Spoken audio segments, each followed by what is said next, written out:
लीजिए 10 सेकंड लीजिए। बहुत अच्छी ली मुझे ये तस्वीर आज बहुत अच्छी लगी। ये मेरे देश के संविधान की और मेरे देश के लोकतंत्र की ताकत है। नरेंद्र मोदी जी चुनाव के दौरान एक बड़े चैनल के इंटरव्यू में पूछ रहे थे कौन राहुल।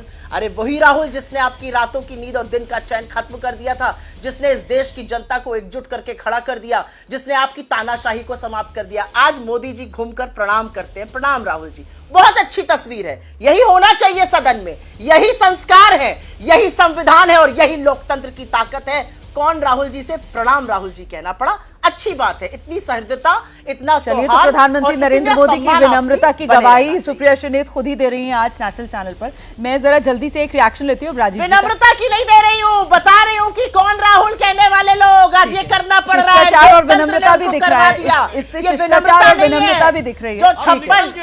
राजीव जी, मेरा सवाल आपसे ये है लेकिन कि ये जो आक्रामकता यहाँ पर विपक्ष की तरफ से दिखाई जा रही है, ये तो अभी 18वीं लोकसभा की महज शुरुआत ही है।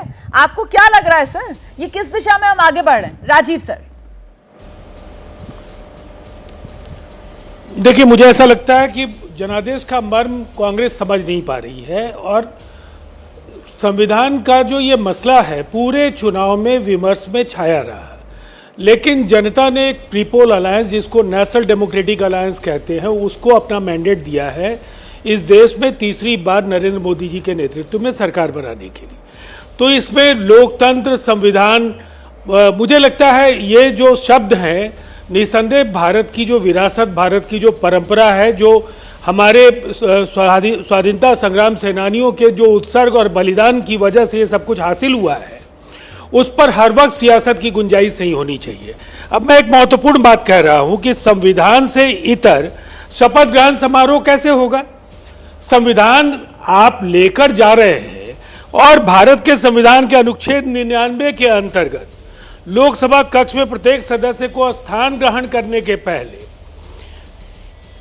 राष्ट्रपति या उसके द्वारा नियुक्त किसी भी व्यक्ति के समक्ष संविधान की तीसरी अनुसूची में इस प्रयोजन के लिए दिए गए प्रारूप के अनुसार शपथ लेनी पड़ती है या प्रतिज्ञान करना पड़ता है। मैंने इसलिए इसे दोहराया कि इस संवैधानिक कार्य के लिए संविधान की प्रति निसंदेह वो रख सकते हैं, ये अधिकार है उनका, लेकिन इसके जरिए कोई अगर वो संदेश देने की कोशिश कर रहे हैं तो इसका कोई लाभ नहीं होगा। और एक छोटा सा ऐतिहासिक तथ्य, चूंकि मोदी जी ने काफ़ी उस पर प्रकाश डाला है, लेकिन ये इमरजेंसी कभी भी ये जस्टिफाई नहीं कर पाएंगे इमरजेंसी किस वजह से हुई।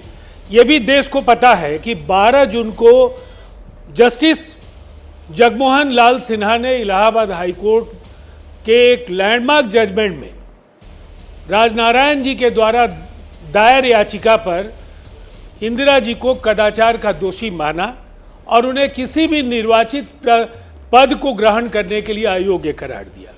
उसके बाद उन्होंने 25 जून को इमरजेंसी लागू करने का फैसला किया।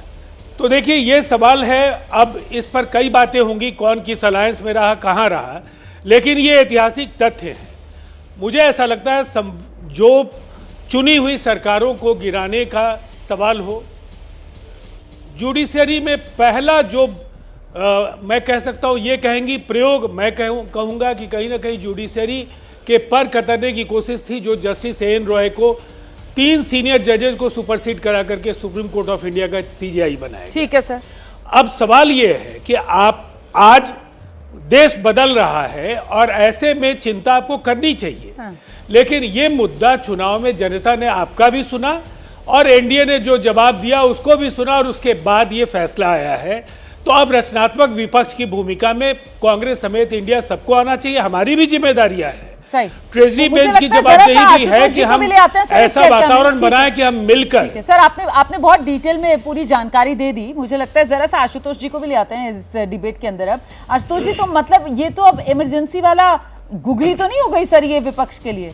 और कहाँ तो इसमें कटघरे में सिर्फ कांग्रेस को ही खड़ा किया जाना था, लेकिन अब क्योंकि आप लोग भी कांग्रेस के साथ हैं, इंडिया गठबंधन में साथी हैं आप लोग, और आप सब लोग लपेटे में आएंगे। अब इमरजेंसी वाले वार से एक साथ सब पर निशाना साधा जाएगा। आशुतोष जी, कैसे बचेंगे इससे? धन्यवाद रुमाना जी।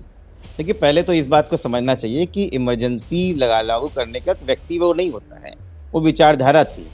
और कभी भी समाजवादी पार्टी इमरजेंसी लगाने वाली विचारधारा के साथ नहीं खड़ी, और खुद कांग्रेस ने उसको जस्टिफाई नहीं किया, उस पर उन्होंने कहा कि वो गलत था। तो आज जो अघोषित इमरजेंसी इस देश में पिछले 10 सालों से चल रही थी, उस अघोषित इमरजेंसी का जो असली न्यायदेह है वो जनता ने दिया है। जो प्रधानमंत्री जी बड़ी बड़ी बातें कर रहे थे, जो मोदी की गारंटी कर रहे थे, उनके साथ गारंटी छूट गई है, क्योंकि जनता जान गई है गारंटी क्या है। आज पहले ही दिन जो तरीका होता है, जो पार्लियामेंट्री कॉन्स्टिट्यूशन तरीके होते हैं, उसमें सीनियर मोस्ट आदमी की तरीके से, सीनियर मोस्ट पार्लियामेंटेरियन के तरीके से के सुरेश जी को प्रोटेम स्पीकर बनना चाहिए था, लेकिन नहीं बनाया, क्योंकि कॉन्स्टिट्यूशन को तो ये पहले भी नहीं मानते थे। और जिन जिन लोगों ने उंगली उठाई, उनको जनता ने क्या हिसाब दिया है, वो तो समाजवादी पार्टी ने उत्तर प्रदेश में दिखाया है। चाहे पीएमओ के प्रधान सचिव के पुत्र को हराया हो, या जिस मंच पे अयोध्या पे लेके राम मंदिर पे लड़ रहे थे और खोखले वादे कर रहे थे, अयोध्या से हराया। आज वो सामने बैठे हुए हैं। जो व्यक्ति संगोल को नमस्कार कर रहा था, आज वो विपक्ष को नमस्कार कर रहा है। ये है कॉन्स्टिट्यूशन की ताकत, ये है हमारे संविधान की ताकत। और बहुत बड़ी बात है कि आपने जिसको भी रखा, ये आपके ऊपर लीडर के ऊपर होता है, प्रधानमंत्री के ऊपर होता है कि भाई किसको चुने। ठीक है, उन्होंने भर्तृहरि महताब जी को चुना है, बहुत बहुत शुभकामनाएं। लेकिन मुझे लगता है कि अगर के सुरेश जी को चुनते, जो 8 बार के सांसद हैं, क्योंकि ये कहीं रूल में नहीं लिखा है कि कॉन्जिक्यूटिव देश पार्लियामेंट्री में होना चाहिए, कि सबसे लॉन्ग सर्विंग होना चाहिए। जो सबसे ज्यादा लंबे समय तक पार्लियामेंटेरियन रहा है उसको होने चाहिए। अच्छा चलिए, मान लीजिए आप कांग्रेस को नहीं करते हैं, तो भाई आपके वहां और भी तो थे। आपके वहां तो रमेश चंदप्पा वो जो 7 बार रहे हैं, लेकिन शायद वो अनुसूचित जाति के थे और आपकी पार्लियामेंटेरियन भाषा में वो पसंद नहीं आता है। आपको पसंद ही नहीं आता है कि कोई छोटी जाति का व्यक्ति आगे आके आपके सामने बैठे। तो ये बड़ी परेशानी है भारतीय जनता पार्टी की मूल भावनाओं में।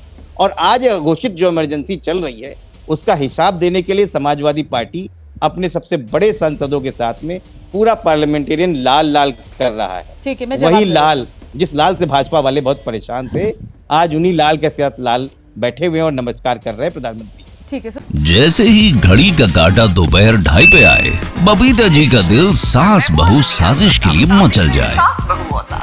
और ये है इनकी बहू, पूरे दिन ऑफिस की टेंशन हो जाए गॉन जब ये करें अपना फेवरेट शो फ्री टाइम पे ऑन। इनकी तरह आप भी देखिए अपना फेवरेट शो अपने टाइम पर और डाउनलोड कीजिए एबीपी लाइव ऐप अपने स्मार्ट टीवी पर।